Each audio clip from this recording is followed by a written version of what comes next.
Fala, minha gente, sejam muito bem-vindos ao nosso estudo de hoje.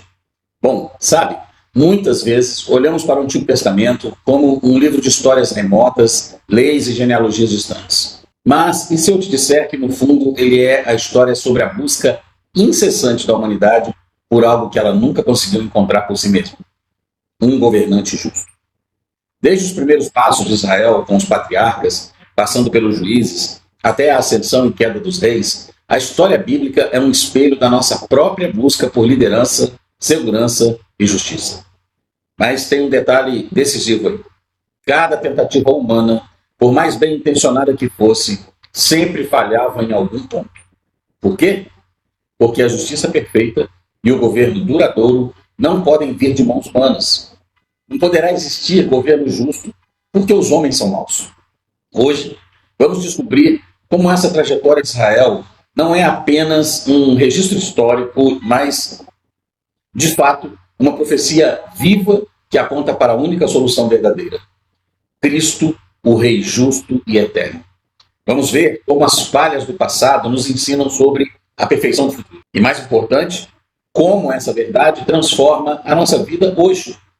Então, fique aqui comigo, porque o que vamos estudar pode, de fato, mudar a forma como você enxerga a sua própria expectativa por justiça e liderança. Logo no tópico 1, vamos falar sobre a promessa e a liderança dos patriarcas. Pense em Abraão, um homem que vivia em Ur dos Caldeus, uma cidade próspera, com sua família e suas tradições. De repente, Deus o chama para deixar tudo para trás e ir para uma terra que ele lhe mostraria. Parece loucura, na verdade? Deixar o certo pelo duvidoso, baseado apenas em uma promessa. Essa é a nossa primeira grande lição. O plano de Deus, via de regra, começa com a exigência de uma atitude de fé que desafia a lógica humana. Abraão, Isaac e Jacó não eram perfeitos. Na verdade, longe disso. Abraão e Isaac mentiram sobre suas esposas. Jacó enganou seu irmão e seu pai. Mas, apesar de suas falhas, Deus os usou como alicerces de uma promessa grandiosa. Uma descendência que seria a bênção para todas as nações. Essa promessa não era apenas sobre ter muitos filhos. Era sobre a vinda de um descendente especial. Um governante que traria redenção. Imagine a cena. Deus pede a Abraão para sacrificar Isaac, o filho da promessa. Aquele que seria a continuidade de tudo que Deus tinha dito. Paradoxo. Mas Abraão crê e obedece, confiando que Deus proveria. E ele proveu. Um cordeiro é sacrificado no lugar de Isaac. Essa história não é apenas sobre obediência. É um vislumbre do próprio Deus provendo o sacrifício perfeito. O cordeiro que tiraria o pecado do mundo. Os patriarcas, com suas vidas de fé e falhas, nos mostram que Deus trabalha através da imperfeição humana para cumprir seus propósitos perfeitos. Tudo isso apontando para um rei que viria para abençoar todas as famílias da terra. E você? Onde você tem depositado sua fé? Nas suas próprias capacidades? Na segurança do que você conhece?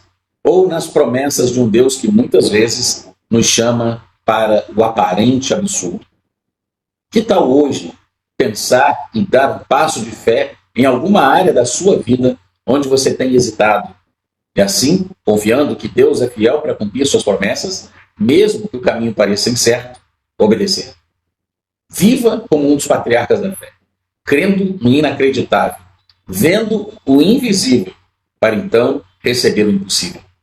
Bom, antes de continuar, eu quero te dizer que tem sido uma bênção gravar esses vídeos para vocês, e mesmo com todos os demais afazeres que tem e o tempo que esse trabalho exige, servir a Jesus, servindo vocês, é uma grande honra para mim.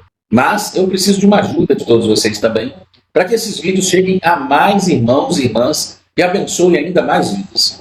Você só precisa curtir, comentar e compartilhar com outras pessoas. Eu levo, em média, uma média de 8 horas para fazer cada um desses vídeos. Então, cada comentário ou interação nos vídeos que você faz leva o YouTube a entender que esse conteúdo é relevante e faz o YouTube apresentar esse conteúdo a mais pessoas. Por isso, conto com você, com a sua ajuda, para a gente levar essa mensagem mais adiante. Mas bom, vamos continuar nosso estudo. No tópico 2, os juízes e a crise de liderança espiritual. Agora, avancemos para um período que é um dos mais caóticos e, ao mesmo tempo, reveladores da história de Israel: o tempo dos juízes. Se os patriarcas nos mostram a fundação da fé, os juízes nos revelam a crise da liderança espiritual, quando cada um faz o que bem entende. A frase-chave desse período, encontrada em Juízes 21 e 25, é assustadoramente atual. Naqueles dias, não havia rei em Israel, e cada um fazia o que parecia reto aos seus próprios olhos. Isso não soa familiar? Vivemos em uma era onde a autonomia individual é celebrada acima de tudo, e a ideia de uma autoridade moral ou espiritual sobre nós é frequentemente rejeitada. O resultado? Um ciclo vicioso de desobediência, opressão, um clamor a Deus e então a libertação por meio de um juiz. Mas a libertação era sempre temporária, porque o problema não estava na falta de um líder apenas, mas na falta de um coração transformado. Pense em Sansão, um homem dotado de força sobrenatural, escolhido por Deus para libertar Israel. Ele tinha o potencial para ser um herói lendário, um governante poderoso. Mas o que ele fez com esse dom? Ele o usou para satisfazer seus próprios desejos, para a vingança pessoal, para se envolver em relacionamentos que o afastavam de Deus. Sua força, que deveria ser um instrumento de libertação, tornou-se sua própria armadilha.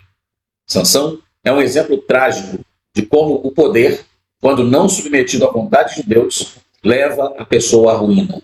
Não apenas à ruína pessoal, mas também da comunidade ao seu redor. Os juízes eram figuras temporárias e imperfeitas, apontando para a necessidade de um juiz eterno que governará com equidade e verdade, transformando os corações. Em sua vida, você tem agido como se não houvesse rei, fazendo o que parece reto aos seus próprios olhos?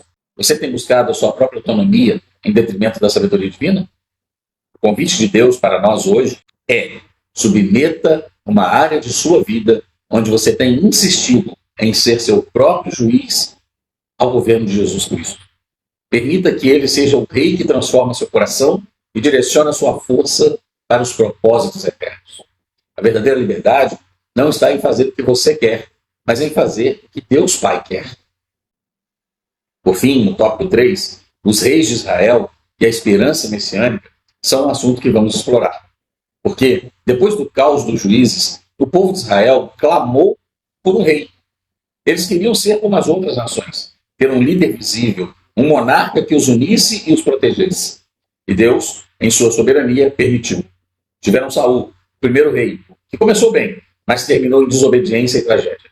Depois veio Davi, o homem segundo o coração de Deus, que unificou o reino e estabeleceu Jerusalém como capital. Salomão, com toda a sua sabedoria e riqueza, construiu um templo, mas também se desviou. Essa sucessão de reis, com seus altos e baixos, nos mostra uma outra verdade importante. Mesmo os melhores líderes humanos são falhos e incapazes de estabelecer um reino perfeito e duradouro. Davi, apesar de sua fé e de suas grandes vitórias, também cometeu erros gravíssimos contra Deus. E isso nos força a olhar além do trono terreno e a buscar um rei que não fale conosco, um rei cuja justiça seja impecável e cujo reino não tenha fim. Deus fez uma promessa a Davi, que seu trono seria estabelecido para sempre. E essa não era uma promessa sobre os descendentes imediatos de Davi, mas sobre um rei vindouro, um Messias, que seria o cumprimento final dessa linhagem real. Os profetas, como Isaías e Jeremias, começaram a pintar um quadro desse rei perfeito. Ele seria um governante justo, um príncipe da paz, cujo domínio se estenderia por toda a terra. Essa esperança messiânica se tornou o coração da fé de Israel, a expectativa de um rei que traria justiça, paz e santidade de forma definitiva. Os reis de Israel, com suas imperfeições, serviram como um lembrete constante da necessidade desse rei perfeito, o Cristo, cujo reinado é eterno e inabalável. Você já se decepcionou com líderes? Com promessas quebradas? Com a corrupção? Com a injustiça que parece prevalecer sempre? A história dos reis de Israel nos convida a depositar nossa esperança não em líderes humanos ou políticos, por mais bem intencionados que sejam, mas no Rei dos Reis, Jesus Cristo, o Senhor. Se proponha a, ao invés de se frustrar com as falhas do mundo, focar sua energia para servir o reino dele, vivendo os valores da justiça, amor e verdade que Jesus nos ensinou. Seja um súdito fiel do Rei que nunca falha. chegamos ao final da nossa caminhada pela história dos patriarcas, juízes e reis de Israel. E o que aprendemos? Que a busca por um governante justo é uma constante na história humana, mas que a capacidade de alcançar por nossas próprias forças é uma ilusão. Cada fase que estudamos, a fé dos patriarcas, o caos dos juízes e as falhas dos reis, nos aponta para uma verdade inegável. Precisamos de um rei perfeito. Essa expectativa, que permeou toda a história de Israel, encontra sua resposta plena e definitiva na pessoa de Jesus Cristo. Ele é o cumprimento da promessa feita a Abraão, o juiz eterno que transforma corações e o rei messiânico cujo trono será estabelecido para sempre. Em Jesus Cristo, a crise de liderança, a corrupção e a injustiça do mundo encontram seu fim. Em um mundo que valoriza a autonomia e a autossuficiência, a Bíblia nos convida a reconhecer nossa limitação e a nos submeter ao governo de um rei que não vemos, mas que é real e atuante. A segunda vinda de Cristo não é apenas um evento futuro, é a esperança que molda nosso presente, nos dando propósito e direção. Então, qual tem sido sua resposta a esse rei? Você está vivendo sob o seu governo, permitindo que a sua justiça e o seu amor transformem cada área da sua vida? Aproveite e hoje renove o seu compromisso com Cristo, o Rei dos Reis, e busque sempre viver de forma que o seu reino seja manifesto através da sua vida. Que a sua vida seja um testemunho da soberania e da justiça dele. Que o seu cotidiano reflita a esperança de um reino que não tem fim. Para você, meu querido professor, quero sugerir uma atividade chamada O Trono Vazio e o Rei Presente. O objetivo é fixar o ensino sobre a expectativa de um governante justo e a plenitude em Cristo de forma criativa e contra-intuitiva.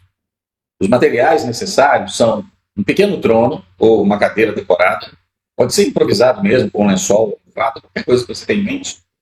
Cartões com os nomes patriarcas, juízes, reis e Jesus Cristo. Cartões com características de cada período: fé e promessa, caos e desobediência, poder e falhas humanas, justiça perfeita e reino eterno. Um pequeno espelho, caneta e papel para as anotações. Quais são as instruções a serem dadas? Primeiro, a montagem. Coloque o trono no centro da sala. Ele deve estar visivelmente vazio no início da atividade. Logo então você vai começar uma discussão pedindo aos alunos para refletirem e debaterem sobre a ideia de um trono vazio em suas vidas ou na sociedade. O que eles esperam de um governante? Quais são as decepções com as lideranças humanas? E aí, a jornada do trono na terceira parte dessa atividade. Comece com o cartão Patriarcas. Peça aos alunos para associarem as características a esse período. Pergunte: os patriarcas ocuparam o trono? Eles foram o governante justo esperado? Resposta esperada: não. Eles apontaram para a promessa. Repita o processo com os juízes, discuta o caos e a desobediência e pergunte: os juízes ocuparam o trono? Eles trouxeram a justiça duradoura? A resposta que você vai esperar é não. Eles eram temporários e imperfeitos. Faça o mesmo com os reis de Israel e discuta poder e as falhas humanas. Pergunte: os reis ocuparam o trono de forma perfeita e eterna? A resposta também deve ser não. Mesmo os melhores falharam e apontaram para o rei maior. Então, o rei presente é a parte final dessa dinâmica. Finalmente, apresente o cartão Cristo, peça aos alunos para colocarem esse cartão no trono e discuta como Cristo é o cumprimento de todas as expectativas, governante justo e eterno. Peça que associem as características de justiça perfeita e reino eterno a ele. E aí, então, entregue um pequeno espelho a cada aluno e peça para que olhem para si mesmos e pergunte: se Cristo é o reino e trono, onde você se vê nessa imagem? Você está tentando sentar no trono da sua própria vida ou está vivendo como um súdito fiel do rei presente? Incentive a reflexão sobre a submissão pessoal ao governo de Jesus Cristo em seu cotidiano. Logo, no final, vocês podem fazer um compartilhamento e oração. Abra para um breve compartilhamento de insights e termine com uma oração, pedindo que Deus ajude a todos a viverem sob o governo justo de Jesus Cristo. Amém? Espero que você tenha sido abençoado e que você compartilhe com outras pessoas essa mensagem de hoje, esse estudo. Um forte abraço.